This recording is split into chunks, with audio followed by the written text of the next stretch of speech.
Some people have commented and contacted me about Money Mondays. What's the deal with the series? Like anything else I do, I really just vlog as I feel like it. I started Money Mondays to thank a friend who's been gifting me gifts of currency, coins, and banknotes.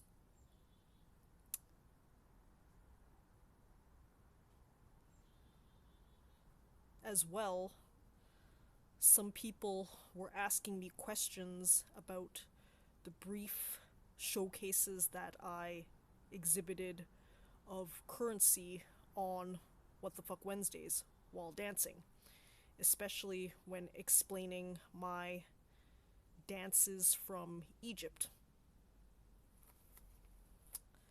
So, what's happening is that I'll sometimes continue Money Mondays with my own coin collections and sometimes with the gifts from a friend. I'll try my best to remember to shout out and thank that friend when appropriate.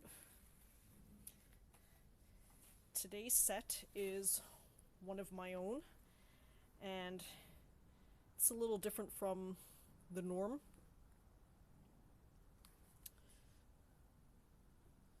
This is called a penny collector, except that this penny will look a lot different than what you might be used to.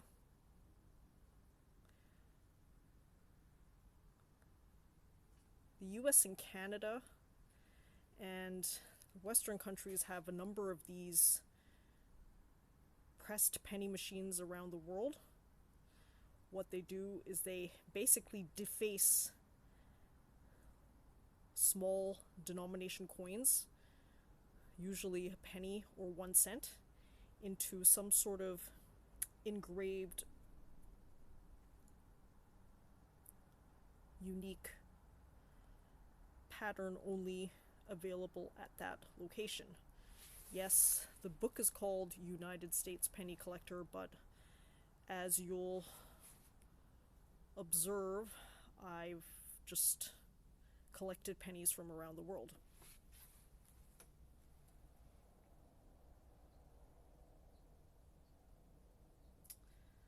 So, how are we going to do this? Okay. How are we going to do this? Am I going to take them out of the collection case, or what?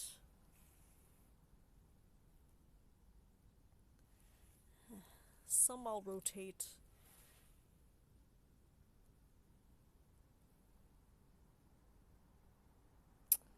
Actually, these ones I can take out.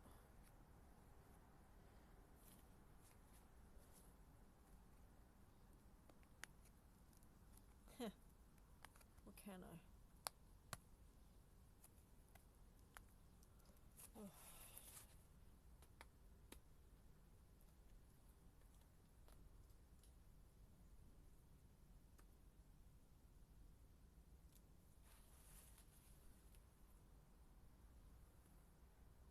Okay.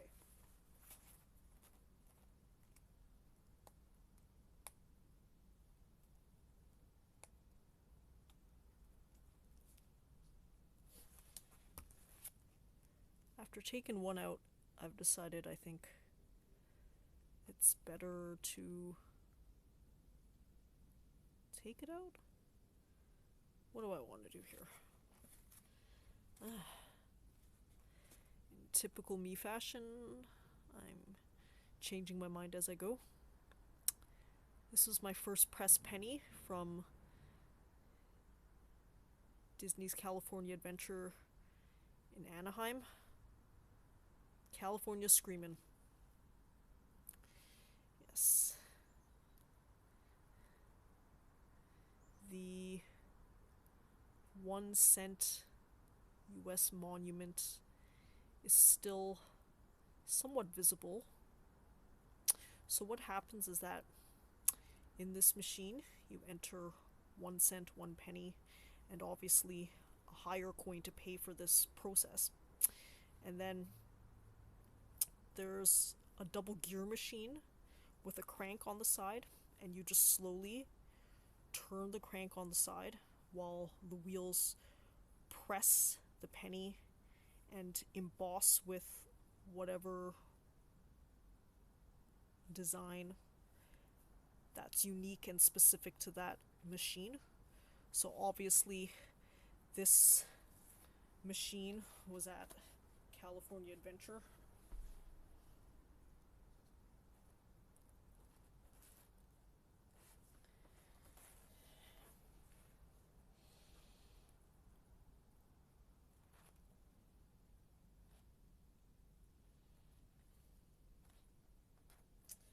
I guess I'll just take them all out.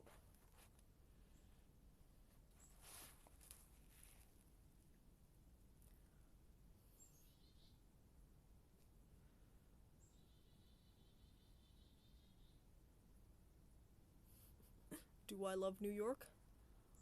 I'm okay with New York. I think that New York is fun for a couple days here and there. My last trip to New York, I visited a number of comedy clubs because the comic scene in New York is different from that of LA. In New York, I attended a couple of free shows, one by the famous Upright Citizens Brigade, home of such famous comedians as Amy Poehler.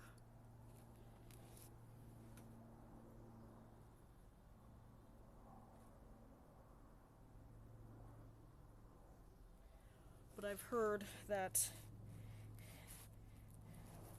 New York has probably changed forever. To be fair, the world's changed forever, and we're still trying to figure out how to act in this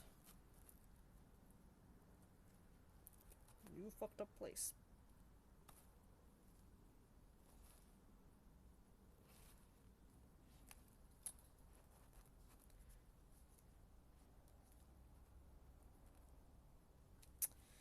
Now, I think we've come across our first double-sided coin. If I remember correctly, most of the coins are only one-sided, but this one actually has double sides.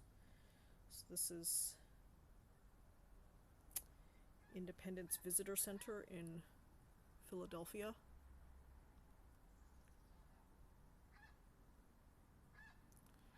Where I've tried the famed Philadelphia cheesesteak.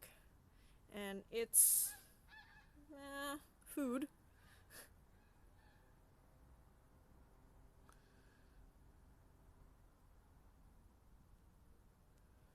I think anything with cheese and steak is hard to make a mistake on, unless of course you're vegan or vegetarian. As I've explained a couple of times before, I myself am flexitarian. I eat vegetables when I can, but if meat is cheaper and more convenient, I'll do that when traveling.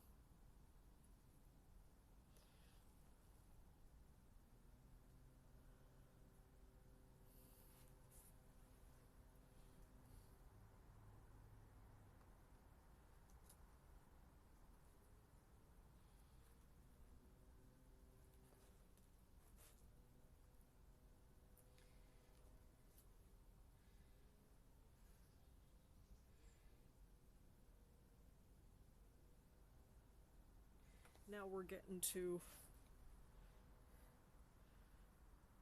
a series from Hawaii. I think Hawaii is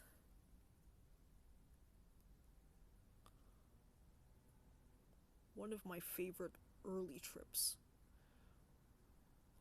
All of this travel was before I became an actual adventure traveler. This is just casual traveling, or vacationing, if you will.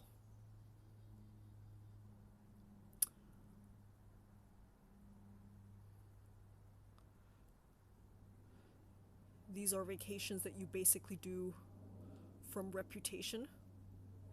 Did I really think Hawaii was the best, given the whole world full of choices? Back then, I just went with the flow. But I think Hawaii is well worth its reputation, especially because the coins will reveal that I traveled to several different islands.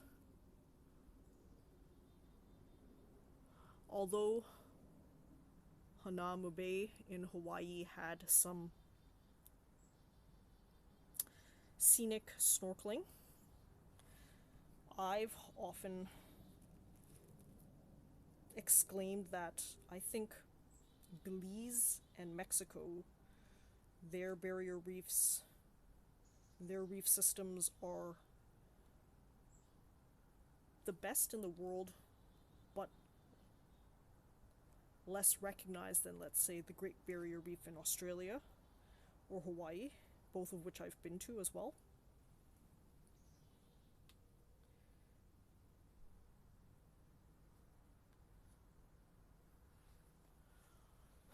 Aside from the Blue Hole in Belize, which requires an advanced PADI scuba diving license, the reason that Belize is so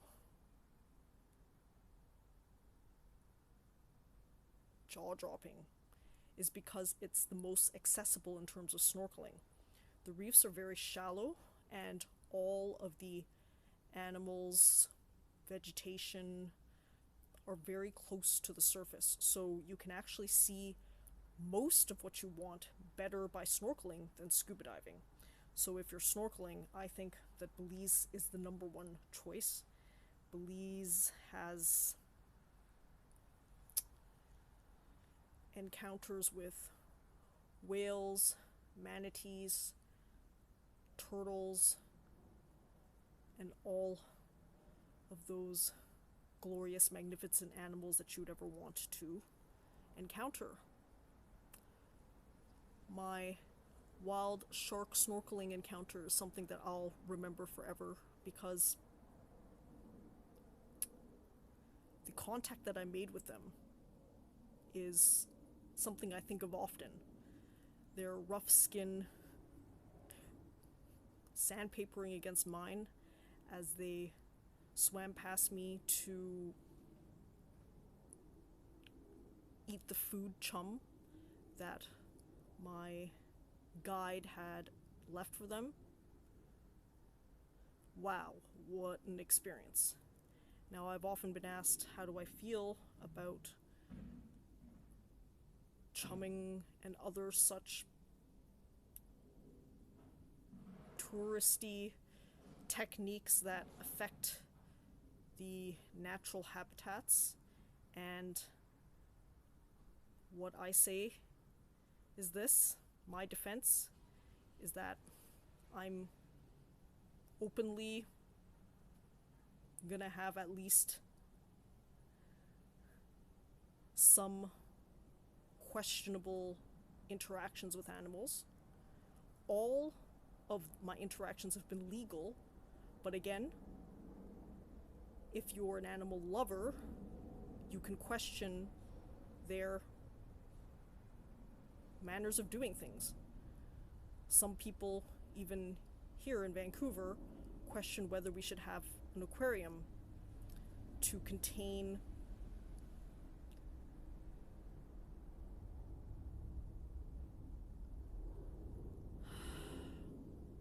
these intelligent animals. But I think the one positive, or one of several positives about these establishments, these tourist companies that provide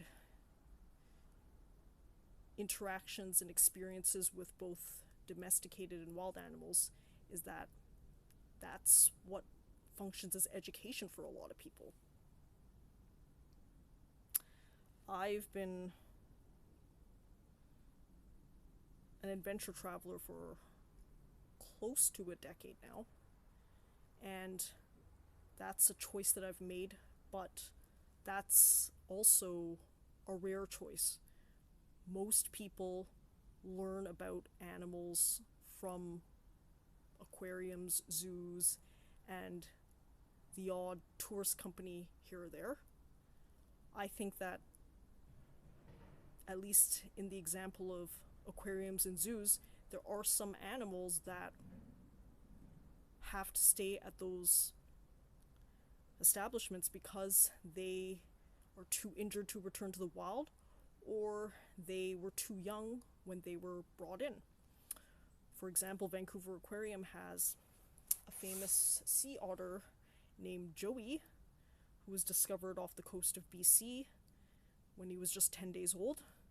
His mother's dead body is found next to him, and he never learned any of the survival techniques that he would need to survive in the wild. So what would happen to an animal like Joey? Vancouver Aquarium is going to raise him for the rest of his life. So that's why when people question the role of these establishments in our lives, I think they do serve a purpose and a role.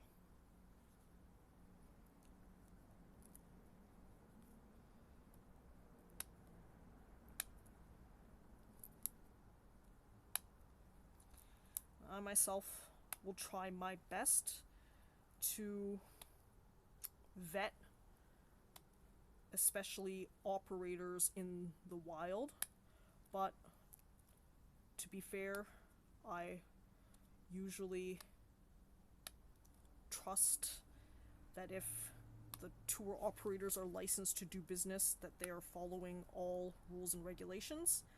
I've never come across a company that I've known to have broken the law, so that's all I can go by. Now, in some ways, yes, I am prioritizing my enjoyment of the animals in this case, because some people have mentioned or actually suggested that as a self-proclaimed animal lover, I should be against all forms of wild interactions. So everything. Safaris in Africa, snorkeling and scuba diving in oceans. But I've obviously decided against that level of strictness, because again, I'm prioritizing my own entertainment and education.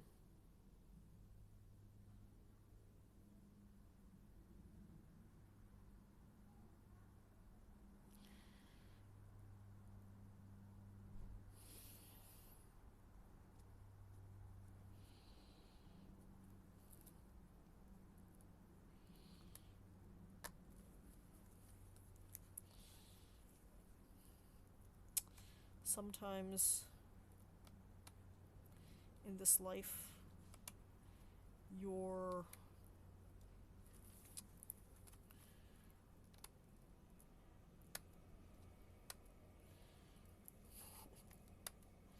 choosing to be selfish, and I've openly admitted that I am such a person.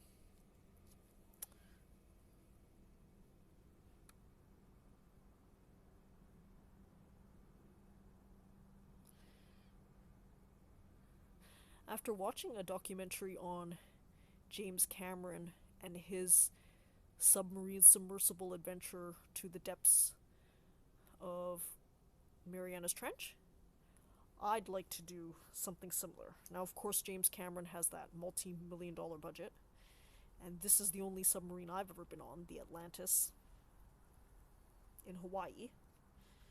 Part of the problem with the Atlantis experience is that a lot of what you see is man-made. So they've sunk some structures for algae and other vegetation to grow on, and animals to swim and habitat in.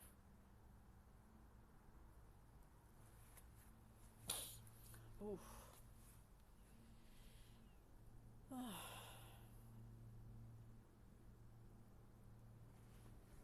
Yes, with the change in weather, I'm more subdued than normal.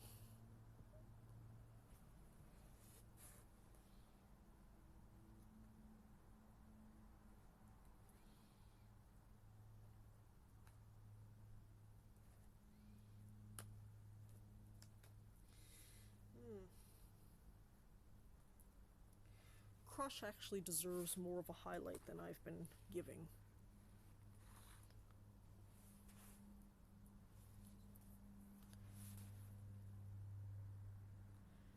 This is one of my favorite animal encounters because it was my first self-guided wild one, and it was completely by accident.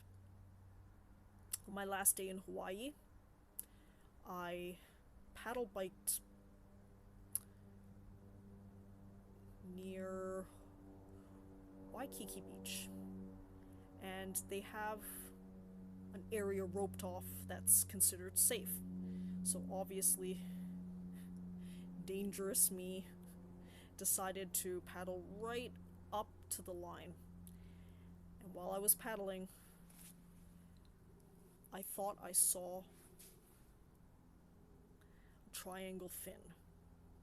Now, I thought it was a shark, and I was actually really excited because I know for a fact that most shark attacks, if you will, are by accident, and sharks don't actually have a taste for human flesh.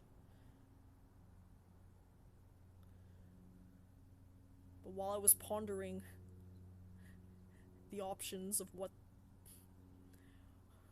it could be, a turtle, looking exactly like this one, leapt out of the water in a rainbow arc before my eyes.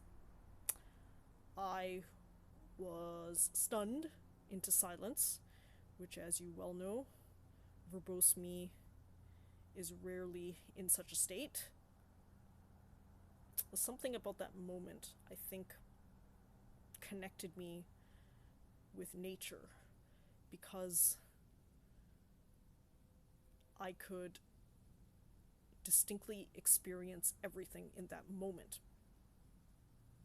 I felt the water warm against my feet. I smelt that ocean water, breathed it in, and I heard the flapping commotion of that turtle as it scuttled away. This happened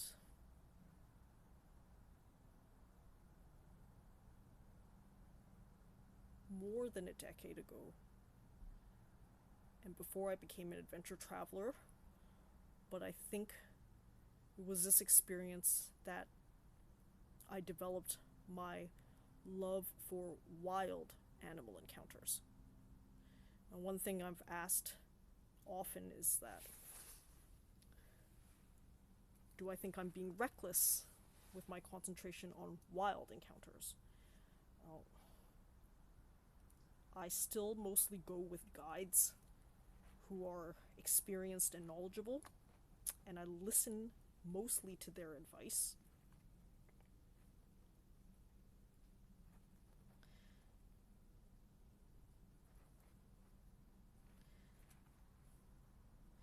If I happen to come across animals by myself, I allow them plenty of space to themselves, and I try to avoid touching them unless they touch me.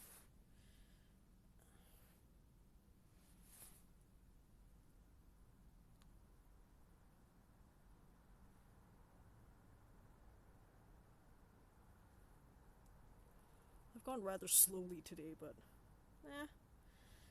what else do you have to do during a fucking pandemic?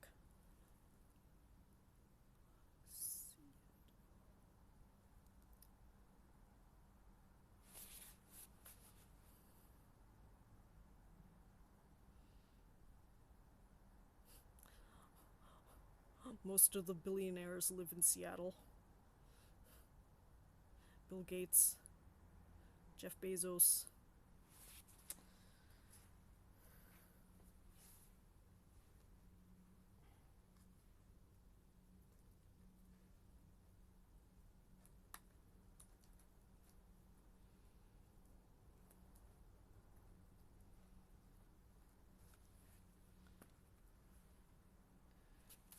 And dare I say, the best musicians came out of Seattle, especially the grunge bands. If you've ever watched Makeup Free Mondays, when I play the guitar and make up my weird wonky covers, I often cover songs by Nirvana, Soundgarden, Pearl Jam, and Alice in Chains, because I think that is my favorite an era of music. Something about how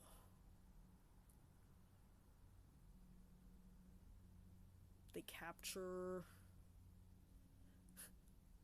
the pointlessness and suffering of this life in still accessible lyrics.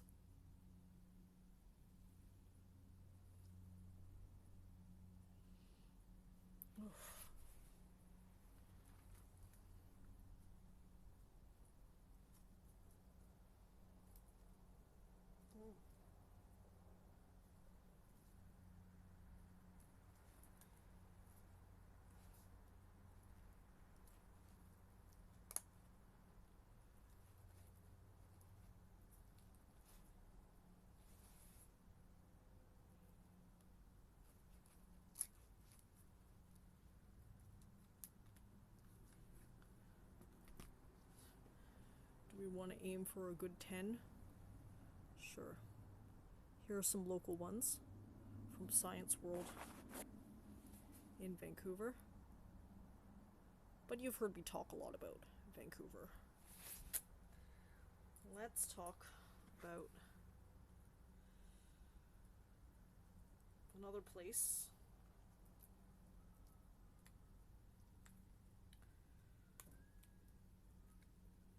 that I've mentioned less but is still important to my history. I've answered some questions before about places where I've lived longer than a couple of months. And one such place is the US, Bay Area in California.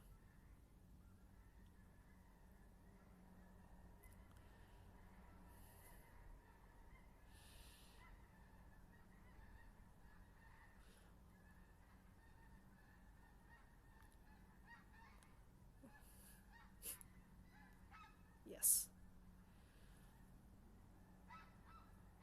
Those should be geese flying, and they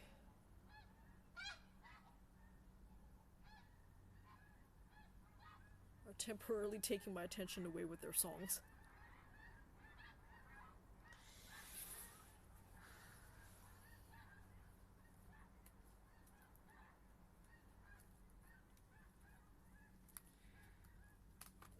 Okay, that was quite subdued, but it is what it is sometimes. I think I'll try to aim for consistency with this Money Mondays series. I've been mostly doing well enough. I took an odd break here or there.